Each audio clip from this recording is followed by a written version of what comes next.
Now, when we enter into the 1990s, and from here really a lot of these claims are true well into the 2000s and 2010s, is that what we see is that China enters into what I call the global consensus on Palestine, right? In a sense, it really kind of begins to fit its traditional positions, notwithstanding the aberration of the radical phase, into a global language of how to address and deal with the Palestinian issue.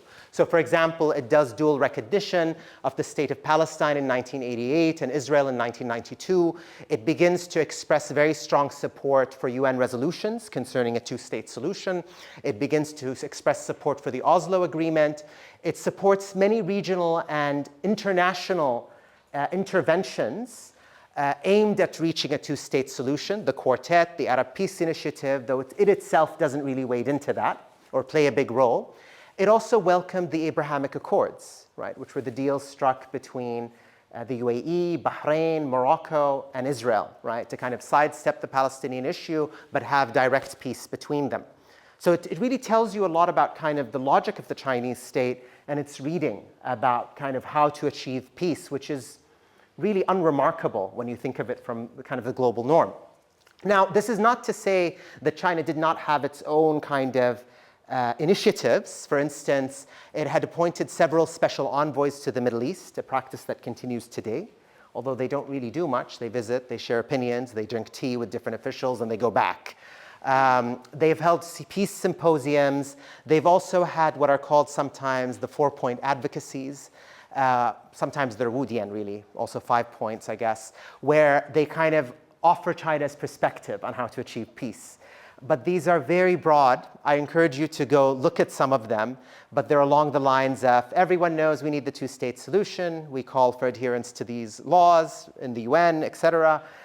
We also call for encouraging international development between the two sides, and we call also for regional cooperation to bring about peace. So it's a very diffused, very watered down language that doesn't really yield or tell us much about a state that has its own unique vision that promises to break the gridlock. Now, this all, by the way, the assimilation into the global consensus has occurred as Sino-Israeli relations have boomed, right? So Israel, most people don't know this, has been a very important conduit for military technologies into China.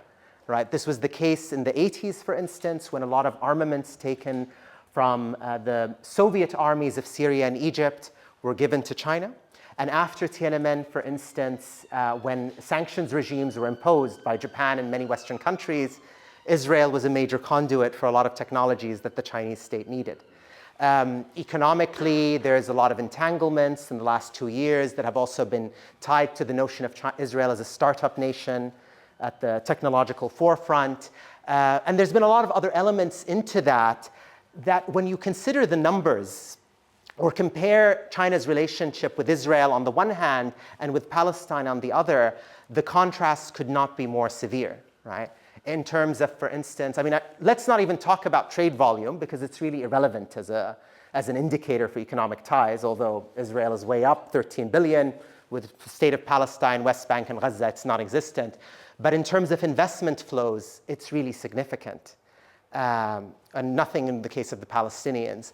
Even in terms of Chinese labor influxes, which have sometimes served, for example, the West Bank settlements, China has been a major supplier of that, right? The Chinese state has tried to kind of push for bans against the involvement of Chinese workers in the settlements primarily, but it hasn't really yielded to any tangible changes in how intimate and entangled these two places have become.